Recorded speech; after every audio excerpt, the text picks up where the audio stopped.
आज अपन जानेंगे कि श्राद्ध पक्ष में पिंडदान करना क्यों जरूरी है। हिंदू धर्म में सबसे बड़ा दान कौन सा है, और अपने मन में भी इच्छा रहती है कि ये श्राद्ध पक्ष क्यों मनाए जाते हैं, इनमें पिंडदान क्यों किया जाता है। वो ऐसा कौन सा महान संत था कि जिसने सबसे पहले पिंडदान किया, और वो ऐसा कौन सा राजा था कि जिसने महाभारत में युद्ध के बाद में स्वर्ग को प्राप्त हुआ और उसके बाद पिंडदान न करने की वजह से उसको धरती पर वापस आना पड़ा, और उसने आके 16 दिन पिंडदान किया और उसके बाद में उसकी मोक्ष हुए। तो ऐसे ही अपने दिल में जो ऐसे जिज्ञासा रहती है, वैसे ही एक बार क्या होता है कि पक्षियों के राजा गुरुड़ थे, तो वो भगवान विष्णु के पास में आते हैं और वो विष्णु से पूछते हैं कि भगवान श्राद्ध पक्ष में पिंडदान करना क्यों जरूरी होता है। तो भगवान विष्णु बोलते हैं कि गुरुड़ राजा, आज तूने एक बहुत ही अच्छी बात पूछी है। यह धरती पे समस्त जितने भी जीव जंतु है, समस्त नर नारी है, मानव जाति है, उनके लिए, सबके लिए ये जरूरी है। और ये जो मैं तेरे को कहानी सुनाने जा रहा हूँ, तो इस कहानी को समस्त नर नारी के पिंडदान करने वाले या न करने वाले सबको सुनना चाहिए, जिससे उनकी मोक्ष की प्राप्ति हो जाती है। तो भगवान विष्णु गुरुड़ राजा को बताते हैं कि एक बार क्या होता है कि एक रुचि नामक राजा था।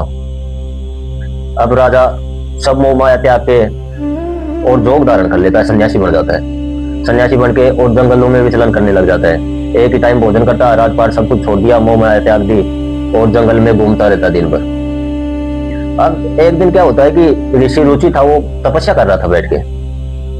तो तपस्या करते करते उसके सामने 4 महात्मा प्रकट होते हैं। तो महर्षि रुचि ने देखा महात्मा को, तो बोलते हैं कि हे परमात्मा, कौन हो तुम, और आज तुमने मेरे सामने आने का कष्ट कैसे किया। तो परमात्मा बोलते हैं कि हम तेरे पूर्वज हैं और हम तेरे को समझाने के लिए आए हैं कि तूने श्राद्ध पक्ष में पिंडदान न करके बहुत ही बड़ी अन्याय कर दिया है। दूसरी बात, तूने शादी न करके भी बहुत बड़ा अपराध किया है।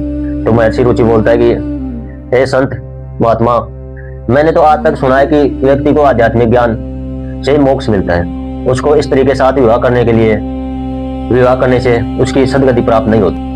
यह तत्व रूपी अमृत ज्ञान से अपनी आत्मा को सींचना ही सबसे बड़ा ज्ञान है। तो वो आत्मा बोलती है कि ये तेरी बात सही है, लेकिन कुछ ऐसे काम भी है तो वो भी करना बहुत जरूरी है, जैसे संतान पैदा करना, शादी करना। यदि तू संतान पैदा नहीं करेगा, शादी नहीं करेगा, तो तेरी इस जग में मुक्ति नहीं होगी। चाहे तू कितना ही बड़ा परमात्मा हो, कितना ही बड़ी तू भक्ति कर ले, लेकिन तेरी आत्मा ऐसे ही भटकती रहेगी। तेरे साथ में हमारी भी आत्मा भटकती रहेगी, हमारे पूर्वजों की आत्मा भी भटकती रहेगी। तो ऋषि रुचि सोचता है कि बात तो सही है महात्मा आपकी, लेकिन इस उम्र में मेरे को कौन कन्या देगा अपनी। तो इतनी कह के वो सन्यासी, तो रुचि 12 साल तक तपस्या करता है। तो ब्रह्मा जी प्रकट होते हैं, बोलते हैं कि बोल क्या वरदान चाहिए तेरे को। तो महर्षि रुचि बोलते हैं कि मेरे को शादी करने के लिए कन्या चाहिए। तो ब्रह्मा जी बोलते हैं कि आज से मैं तेरे को प्रजापति के रूप में सवारता हूँ, तेरे से सृष्टि की संरचना होगी। और एक काम करना, तो तेरे पितरों को, पूर्वजों को, उनकी आराधना करना, वो तुझे एक कन्या का वरदान दे देंगे। वो तेरे को एक कन्या, और तेरे को एक कन्या मिल जाएगी। इतने करके ब्रह्मा जी अंतर्ध्यान हो जाते। ऋषि रुचि 12 साल तक तपस्या करता है, अपने पितरों को याद करता है और उनका श्राद्ध करता है, उनको पुष्प, जल और वस्त्र अर्पित करता है, और बोलता है कि जो अधिदेवताओं के रूप में विद्यमान रहते हैं और जो श्राद्ध के अवसर पर देवताओं द्वारा तर्पित किए जाते हैं, उन पितरों को मेरा नमस्कार। अग्नि, स्वाद, वर्षद, सोम आदि गण मेरे द्वारा तर्पित होकर स्वाद पितर मेरी पूर्व दिशा की रक्षा करे, वर्षद नामक पितर मेरी दक्षिणी दिशा की रक्षा करे, आग्नेय नामक पितर मेरी पश्चिमी दिशा की रक्षा करे, और सोम मेरी उत्तर दिशा की रक्षा करे। ये समस्त पितर मेरी विश्व में फैले समस्त महामारी, बीमारी, भूत, पिशाच सबसे मेरी रक्षा करे। इतना कहता है। तो जैसे ही उसकी पूजा समाप्त हुई, तो ऋषि रुचि के पितर प्रकट होते हैं। तो ऋषि रुचि बोलता है कि जगत पिता जगदीश्वर ब्रह्मा ने मुझे प्रजापति के रूप में पाला है, तो मुझे शादी के लिए एक सुंदर कन्या प्रदान कीजिए। तो पितर बोलते हैं कि ब्रह्मलोचा नाम की इस तरीके एक कन्या पैदा हुई है और उससे तू शादी कर लेना। जैसे ही वो पितर अंतर्ध्यान होते हैं, तो नदी में से ब्रह्मलोचा प्रकट होती है और रुचि से बोलते हैं कि आप मेरी कन्या से शादी कर लीजिए। इससे जो भी पुत्र प्राप्त होगा वो संसार में ख्याति प्राप्त होगा और संसार की सृष्टि की रचना बढ़ाते रहेंगे। इतनी कह के और वो शादी कर लेता है रुचि, और अपने पितरों को राजी करके श्राद्ध पक्ष में और मोक्ष को प्राप्त हो जाता है। अब भगवान विष्णु गुरु देवता से बताते हैं कि भगवान श्री राम ने भी अपने पिता को पिंड दान किया था श्राद्ध पक्ष में। तो वो बताते हैं कि श्राद्ध पक्ष में कौन कौन सी सामग्री जरूरी होती है। इस श्राद्ध पक्ष में एक ढाब चाहिए, काले तिल, गंगा जल और गाय का दूध, ये जरूरी होना चाहिए। तो अपने पिता को भगवान श्री राम पिंड दान करने के लिए जैसे सामग्री लेने जुटाने के लिए जंगल में जाते हैं, तो सामग्री नहीं मिलने की वजह से लेट हो जाते हैं वो। उधर दोपहर होते ही भगवान दशरथ की आत्मा ने पिंड दान की मांग कर ली। तो माता सीता ने फाल्गुन नदी की बालू से पिंड बनाया, गेंदकी के पुष्प लिए, वटवृक्ष के पुष्प लिए और भगवान दशरथ को पिंड दान कर दिया। अब जैसे ही भगवान श्री राम आए तो माता सीता ने बोला कि पिंड दान तो मैंने कर दिया। तो वो बोलते हैं कि बिना सामग्री पिंड दान कैसे कर दिया तूने? तो माता सीता बोलती है कि ये गेंदकी का पुष्प, वटवृक्ष के पुष्प, ये गाय और ये फाल्गुन नदी मेरी साक्षी है। तो भगवान श्री राम ने उनसे पूछा तो फाल्गुन नदी, गेंदकी के पुष्प और गाय ने इनकार कर दिया। एक वटवृक्ष ने सहमति दिखाई, वटवृक्ष ने बोला कि हाँ, माता सीता ने दशरथ की आत्मा को पिंड दान कर दिया। तो जब से माता सीता ने इन तीन को श्राप दे दिया कि फाल्गुन नदी को श्राप दिया कि जा आज से तेरे में जल नहीं रहेगा, तेरे में पिंड दिया जाएगा तो सूखी बालू मिट्टी से दिया जाएगा। तो आज भी गया में पिंड दान देते हैं कि जल के अभाव के कारण सीता कुंड में बालू मिट्टी का ही पिंड दिया जाता है। गाय को श्राप देती है कि आज से जा तू पूजनीय होकर भी लोगों का जूठा ही खाएगी। गेंदकी के पुष्प को श्राप दिया कि आज से तेरी पुष्पों को किसी भी देवता को अर्पित नहीं किया जाएगा। और वटवृक्ष को वरदान दिया कि आज से सबसे लंबी उम्र होगी तेरी।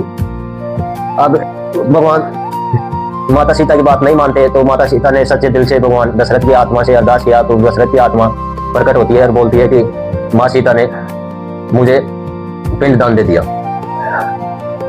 अब महाभारत में सबसे प्रतापी, सबसे शक्तिशाली शासक थे कर्ण। अब जैसे ही महाभारत खत्म हुआ, युद्ध में राजगद्दी को प्राप्त हुए, तो क्षत्रिय कुल की वजह से सबको स्वर्ग प्राप्त हुआ। अब कहा जाता है कि कर्ण इतना बड़ा दानी था कि उसने अपने कर्ण कानों के कुंडल और कवच तक दान कर दिया था। अब जैसे ही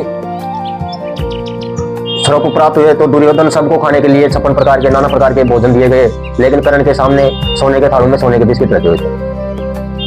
तो भगवान कर्ण, महाभारत के योद्धा कर्ण पूछते हैं कि भगवान मेरे साथ में ऐसा क्यों हो रहा है?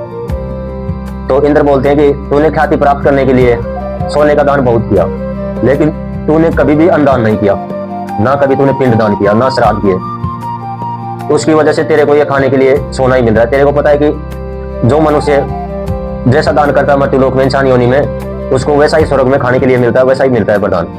तो भगवान कर्ण बोलता है कि महाराज मुझे पता नहीं था कि मेरे पूर्वज कौन थे, आप मुझे वापस मर्त्यलोक भेजिए, मैं पिंड दान करके आऊंगा। तो कहा जाता है कि कर्ण को 16 दिन के लिए वापस भेजा गया था धरती पे। तो कर्ण ने 16 दिन में 16 यज्ञ करवाए और 16 बड़ के पेड़ लगाए। तो माना जाता है कि बड़ के पेड़ पे इतने जानवर पेट भरते हैं कि यदि इंसान यदि एक बड़ का पेड़ लगा देगा तो उसकी पूरी जिंदगी सफल हो जाएगी, क्योंकि उस पर कई करोड़ों जानवर पेट भरते हैं। और उसमें भी बड़ का पेड़ तभी लगेगा, बड़ के पेड़ की खासियत है कि बड़ का पेड़ तभी उगेगा उसको कौवा खा के, और उसके पेट से जब वो बेट करेगा खा के, तो जब वो बीज उसके पेट से पेट में बाहर आएगा तभी वो पेड़ लगेगा। तो आज भी अपन श्राद्ध पक्ष में पिंड दान करते हैं तो कौवे को सबसे पहले भोजन करवाते हैं, खीर और दूध का। अब मैं बताता हूं कि श्राद्ध में कैसा भोजन होना चाहिए, किसको जिमाना चाहिए, किसको पिंड दान करना चाहिए। तो सबसे पहले मैं बताता हूं कि श्राद्ध में जो भोजन बनाते हैं वो सादा भोजन होना चाहिए, मतलब शाकाहारी भोजन होना चाहिए। उसमें सब्जी, खीर, दूध, हलवा, पूरी, ये शाकाहारी भोजन होता है। और जिन पंडितों को या ब्राह्मणों को अपन जिमाते हैं तो वो ब्राह्मण खंडित नहीं होने चाहिए। खंडित का मतलब उसका कोई भी अंग भंग नहीं होना चाहिए, कि कहीं पे भी कोई कटा हुआ नहीं होना चाहिए। वो ब्राह्मण सबसे ज्यादा अच्छे माने जाते हैं। दूसरी बात, श्राद्ध पक्ष में सबसे पहले कौवे को भोजन करवाना चाहिए। यदि कौवा नहीं मिलता, नहीं खाता, तो आप गाय को भी भोजन खिला सकते हैं। अब श्राद्ध पक्ष करने से लोगों को बहुत बड़ा फल प्राप्त होता है। पुत्र नहीं प्राप्त हुआ, उनको पुत्र की प्राप्ति होगी। जिनके घर में दरिद्रता का निवास है, उसकी दरिद्रता दूर चली जाएगी। जो कोई बीमारी से ग्रसित है, उसकी बीमारी दूर हो जाएगी। तो ये सब कर्म श्राद्ध पक्ष से ही प्राप्त होंगे। अब बात करता हूं मैं आपको श्राद्ध पक्ष में रोज सुनी जाने वाली कहानी। जोगे और भोगे नाम के दो भाई थे। भोगे अमीर था, जोगे गरीब था। अब क्या होता है कि श्राद्ध पक्ष आते हैं तो जोगे बोलता है अपनी पत्नी से कि तू श्राद्ध करना रहने दे। तो जोगे की पत्नी बोलती है कि यदि आप मेरी परेशानी की वजह से बोल रहे हैं तो मैं भोगे की पत्नी को बुला लेती हूँ काम करने के लिए। जोगे की पत्नी ने सोचा अपने पीर वालों को अपनी अमीरी दिखाने का यही टाइम है, उनको अमीरी भी दिखा देंगे। तो वो भोगे की पत्नी को बुला लेती है काम करने के लिए और जोगे को भेज देती है अपने मायके के न्योता देने के लिए। अब जोगे की पत्नी खाना बना के अपने घर के लिए चली जाती है और भोगे की पत्नी उसको खाना के लिए भी नहीं बोलती। अब जैसे ही दोपहर का टाइम हुआ, सबसे अच्छा टाइम होता है पितरों को पिंडदान करने का, दोपहर का टाइम। तो जैसे ही दोपहर को पितर आए पिंडदान के लिए, तो भोगे के ससुराल वाले पहले ही दावत पे बैठे थे। तो पितर नाराज होके और चले गए। अब सारे पितर नदी के किनारे इकट्ठे होके, पूरे पितर इकट्ठे होके बात करें, हमारे परिवार वालों ने ये दावत दी है, हमारे परिवार वालों ने ये दावत दी है, हमारे को ये खिलाया ये खिलाया।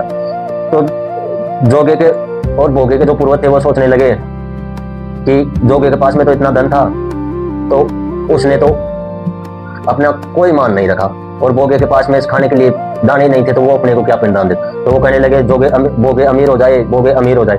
तो होता गया, जैसे शाम का टाइम हो गया तो भोगे की पत्नी को भोगे के बच्चे बोलते हैं कि मम्मी भूख लग रही है, खाना खाना है। तो भोगे की पत्नी बोलती है कि बाहर मटका रखा है, उसमें जो भी कुछ मिले उसको तुम जाके खा लेना।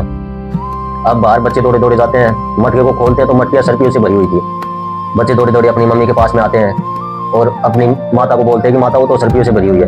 तो जोगे की पत्नी देख के अचंभा हो जाता है उसको कि ये कैसे हुआ।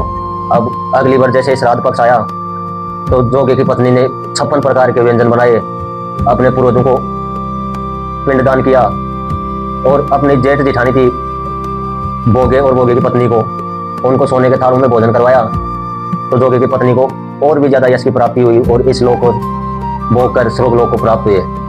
तो जो भी इस कहानी को सुनता है उसको अपने पूर्वजों का आशीर्वाद प्राप्त होता है। जो संतानहीन है उसको संतान प्राप्त होती है, जो दरिद्र है गरीब है उसको दरिद्रता दूर हो जाती है। तो आज की कहानी मैं यही समाप्त करता हूँ।